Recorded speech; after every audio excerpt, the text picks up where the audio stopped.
আমার ভালোবাসার ভাই বোন এবং বন্ধুরা সবাই আমার বাগানের এই ভিডিওগুলো দেখতে অনেক পছন্দ করেন। তা আপনারা অনেকে ইনবক্স করেন যে আমি আমার এক একটা বাগানের সম্পূর্ণ ভিডিও কেন দেই না।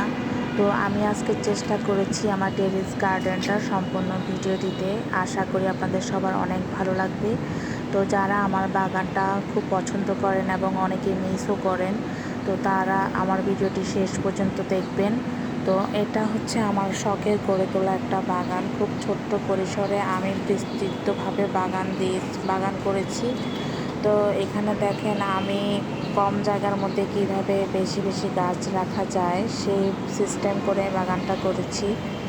তো এগুলো হচ্ছে পুদিনা গাছ, আর বৃষ্টির কারণে পুরো বাগানটা স্যাঁতসেঁতে হয়ে আছে। এই দেখেন স্পাইডার লিলির কলি হয়েছে। তো ওই দিন আমি যে বাগান থেকে গোলাপ গাছটা কিনেছি, এটা হচ্ছে সেই গোলাপ গাছের যে জেবরা ব্যান্ড সন্ধ্যা মালতী। তো তো যারা বাগান করতে পছন্দ করেন, এরা হচ্ছে গিয়ে সবারই এ ধরনের ভিডিওগুলো খুব পছন্দ করেন। তো আমার হচ্ছে কিছু কিছু ফলোয়ার আছে যারা আমার এই বাগানের ভিডিওগুলো খুব পছন্দ করেন। তো ওইসব ফলোয়ারদের জন্য আমার এই ভিডিওটা, তো দেখে জানাবেন আমার বাগানটি আসলে কেমন হয়েছে। তো আমার এখানে একটা বাগান আছে, বেলকনিতে বাগান আছে এবং বাসার সামনেও বাগান আছে।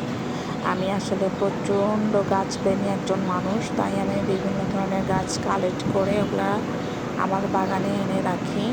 তো এগুলো, আর সবচেয়ে প্রিয় গাছ যেটা হচ্ছে আমার মেহেদি গাছ। আমি মেহেদি করতে খুব পছন্দ করি, তার কারণে আমি অনেক মেহেদি গাছ লাগিয়েছি।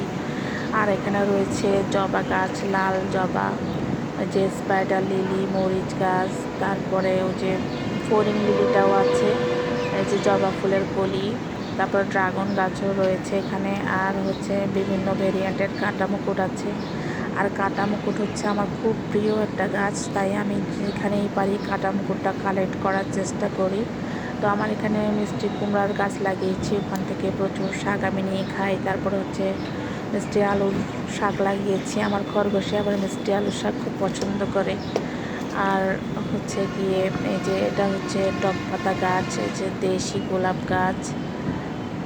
এটা আমার অনেক পুরনো একটা গাছ, প্রায় 8 বছর বয়স এই গাছটার। দেখেন বৃষ্টির কারণে গোলাপগুলো ঝরে গেছে। আর হচ্ছে এই যে আলু পাতা, আমি এখান থেকে আলু পাতা তুলে তুলে প্রতিদিন আমার খরগোশদেরকে খাওয়াই। তো খরগোশদের আবার এই আলু পাতা অনেক পছন্দ। তো আমি রেগুলার ঘাস তো খাওয়াতে পারি না, সেজন্য এই আলু পাতা এখানে লাগিয়েছি। আর এই হচ্ছে সেই ঐতিহাসিক করলা গাছ, যেটা দোতলা থেকে 3 তলায় উঠে যাচ্ছে। আর হচ্ছে দেখেন টক পাতা গাছ, এই টক পাতার ভর্তা কিন্তু অনেক টেস্ট।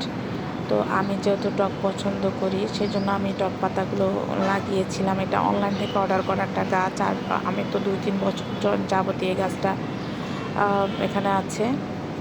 তো এই হচ্ছে আমার একটা মেহেদি গাছ দেখালাম, এই হচ্ছে আরেকটা মেহেদি গাছ। আমার বাগানে আমি 2-3টো প্রায় 4-5টা মেহেদি গাছ লাগিয়েছি, কারণ আমার প্রচুর মেহেদি পড়তে ভালো লাগে, এই জন্য এটা আমার একটা নেশা।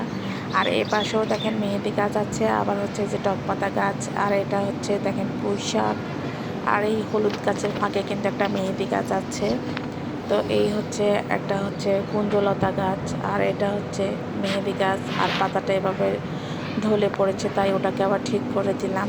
আর আমি প্রচুর মেহেদি পড়তে পছন্দ করি, যার কারণে আমি ওখানে অনেক মেহেদি গাছ লাগিয়েছি। আর দুঃখের বিষয় হলো, এত গাছ হলেও আমার মেহেদি টান পড়ে যায়, আমি এত পরিমাণ মেহেদি ইউজ করি।